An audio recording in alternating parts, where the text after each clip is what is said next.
Messieurs, dames, bonjour. Alors, aujourd'hui, vaste programme, mais vraiment vaste programme. Parce que France-Maroc, c'est large. J'avoue que avant de commencer cette vidéo, je me suis posé des tas de questions pour savoir par quel bout je vais prendre. C'est un broglio. Il y a de l'eau dans le gaz. Je ne sais pas si vous savez pourquoi on dit qu'il y a de l'eau dans le gaz. Bon, petit aparté. Et c'est parce que dans n'importe quel compresseur, l'eau est incompressible. Et donc en général, quand il y a ne serait-ce qu'une seule petite goutte dans ce gaz-là, vous cassez le compresseur. Et c'est ce qui risque d'arriver à la machine diplomatique franco-marocaine si la pression continue d'augmenter. Enfin, alors, essayons de démêler tout ça. Pour essayer d'y comprendre quelque chose, il faudrait remonter l'historique. Déjà, tout le monde constatera avec moi que le rayonnement de la France est en train de sérieusement diminuer partout en Afrique, et pas qu'au Maroc. Donc c'est un mouvement global. Après, on va revenir sur le Maroc. Mais il faut comprendre que c'est vraiment général. Et on va dire c'est même encore plus général que ça, parce que c'est toute l'Europe, la France incluse, qui perd son rayonnement. Les Africains, ils en ont marre d'attendre une Europe qui devrait être une force de proposition politique, etc., alors que la Turquie ou la Chine font 10 fois mieux. Enfin bon, c'est un autre sujet, on ne va pas s'étendre là-dessus. Et il y a des faits tangibles pour comprendre cela. Il y a déjà des années, à l'époque déjà de Mitterrand, qui avait démantelé ce qu'on appelait la France-Afrique. Déjà là, ça commençait. Puis pour des choses vraiment pratico-pratiques, il faut savoir par exemple que l'un des soft power de la France, c'est leur fameuse mission culturelle à l'étranger. Ce que les Marocains connaissent très bien avec les écoles de la mission.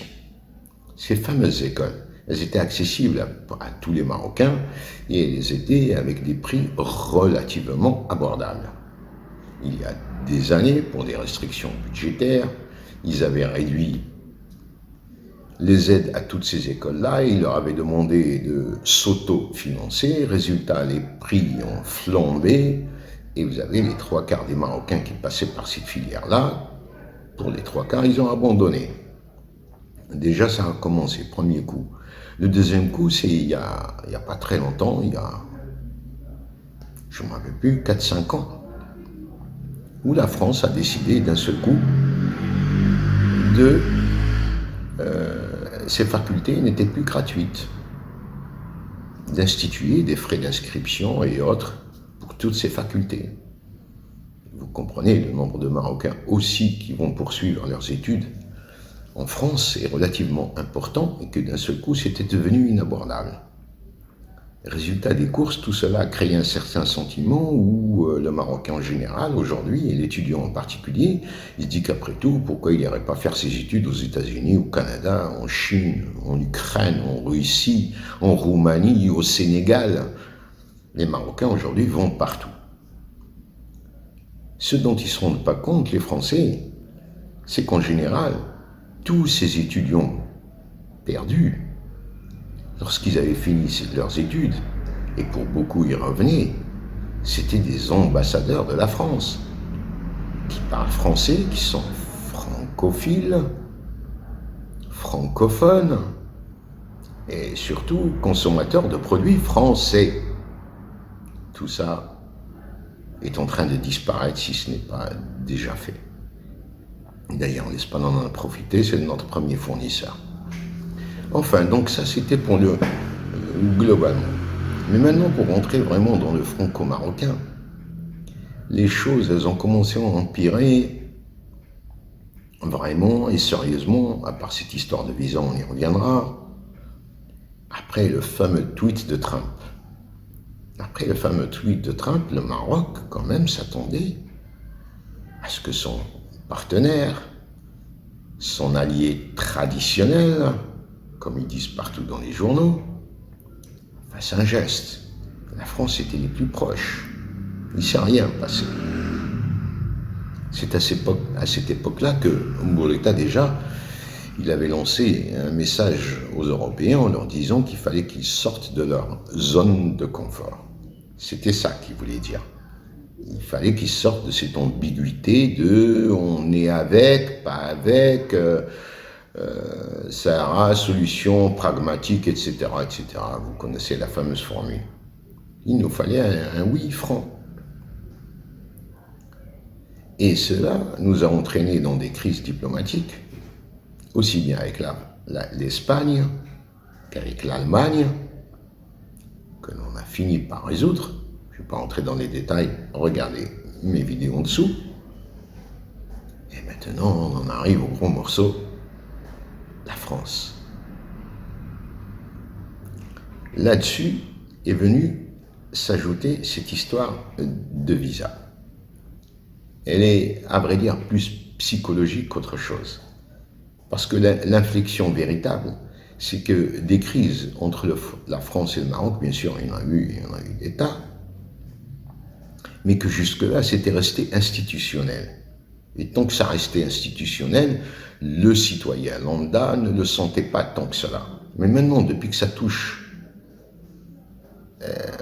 une chose personnelle, les voyages, c'est privé, sans compter les voyages pour études, les voyages pour problèmes médicaux, etc., etc.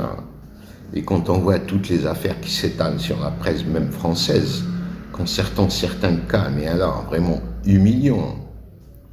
Récemment, il y avait une grande docteure, ex-docteure marocaine depuis les années 50, une pauvre mémé à 80 ans, mère d'un ex-ministre de l'ONU du Maroc, se faire refouler pour une histoire de carte de séjour, même pas, pardon, d'hébergement, alors qu'elle avait sa carte de séjour et autres. C'est malheureux. Vous avez aussi carrément des millionnaires, à qui on a refusé le visa. Donc il y a eu un sentiment d'humiliation. Je ne vous parle pas du pauvre citoyen lambda qui se réveille à 5 heures du mat pour aller tenter d'avoir ce fameux visa. Donc là, on est sincèrement en train de passer du sentiment d'humiliation au sentiment tout court de dégoût. C'est aussi clair que cela. Et tout cela aura des conséquences, c'est certain. Dans la presse française, on commence à s'en apercevoir. Je vais vous lire quelques extraits de 3 grands journaux à grand tirage. Vous comprendrez tout de suite qu'il y a vraiment de l'eau dans le gaz. C'est parti. Alors, je commence par le journal Le Figaro. Journal à grand tirage s'il en est. Depuis le début de son premier mandat, Emmanuel Macron a fait de la réconciliation franco-algérienne une affaire personnelle. Mais ce faisant, et pour beaucoup d'observateurs, le président français s'est laissé enfermer dans le piège mémoriel et dans la rhétorique du ressentiment, devenu l'axe essentiel de la politique étrangère algérienne quand elle touche à la France, au point de dangereusement négliger d'autres possibles et plus fructueuses alliances dans la région. Si les nécessités énergétiques et sécuritaires condamnent la France à ne pas négliger Alger, rien ne la force pour autant à dédaigner, au nom de sa politique algérienne, les autres alliances possibles dans la région, et en particulier celle avec le Maroc. Avec 3500 km de côte, le Maroc est le seul pays d'Afrique à disposer à la fois d'une façade atlantique et méditerranéenne. Et la politique de Mohamed VI est résolument tournée vers la consolidation de l'influence marocaine en Afrique. Contrairement à l'Algérie extrêmement ambivalente, le Maroc est un allié historique de l'Occident. À force de vouloir trop miser sur l'Algérie, la France court le risque de privilégier les alliances de circonstances au détriment de sa crédibilité dans la région.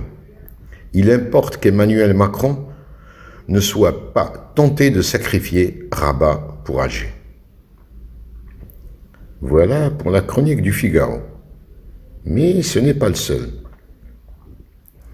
Sur le journal Le Point, vous avez notre Marocain Tahar Ben Jenloun qui s'y met aussi et qui reproche à Emmanuel Macron de sacrifier, entre guillemets, de sacrifier la bonne entente avec le Maroc dans l'espoir d'obtenir des militaires algériens de meilleures dispositions à l'égard de son pays. Monsieur Macron se trompe. L'Algérie des militaires, qui tient à ce qu'il a lui-même appelé la rente mémorielle, ne lui donnera rien. Elle maintiendra le système de la culpabilisation jusqu'au bout. S'il fait ce voyage, c'est qu'il n'a pas compris le mécanisme d'un système qui ne fait aucune concession. Là, Tahar Ben Jenloun parle du dernier voyage de M. Macron en Algérie, bien entendu. Autre journal s'il en est, le magazine Marianne, qui lui aussi déclare, je cite, « Entre une Algérie au gouvernement anti-français et le Maroc qui n'attend qu'un signal de notre part au Sahara pour que la France puisse de nouveau rayonner en Afrique, il n'y a plus à hésiter. » Le Maroc, qui subit également un voisinage très difficile avec l'Algérie, peine à comprendre les effusions d'amour-haine échangées entre Paris et Alger. 60 ans après les indépendances, les efforts de la France et du Maroc pour développer leur voisinage avec l'Algérie sont restés stériles. Pourquoi sont-ils dans une réconciliation impossible? Les enjeux sécuritaires en Afrique de l'Ouest sont pressants et nécessitent une riposte rapide. Pour contourner le verrou algérien, le Maroc offre une alternative si la France voulait bien reconnaître son rôle historique au Sahara.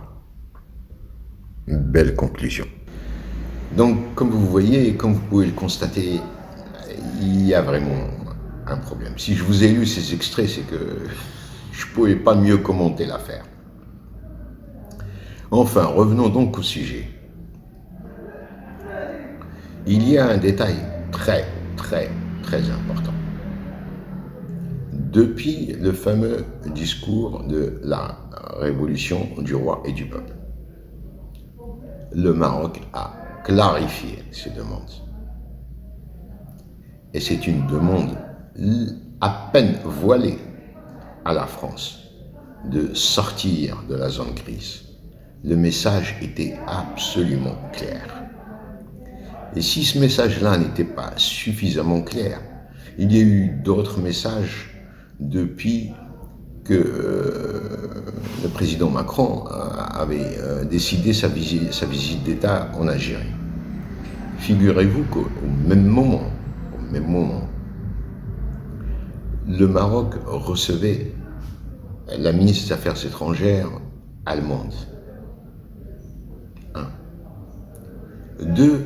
Au même moment, comme par hasard, sur les journaux, il y avait une interview de monsieur l'ambassadeur chinois au Maroc. Concernant quoi? Concernant la ligne à grande vitesse. Le fameux projet, le gros projet, qui normalement, la question ne se poserait même pas, devrait atterrir chez Alstom. C'est là un message clair. On parle de l'Allemagne, on parle de la Chine, on pourrait parler aussi de la Russie et de la position marocaine vis-à-vis de la Russie dans sa guerre en Ukraine, etc., etc. Un autre signe qui ne trompe pas, ce sont les visites officielles.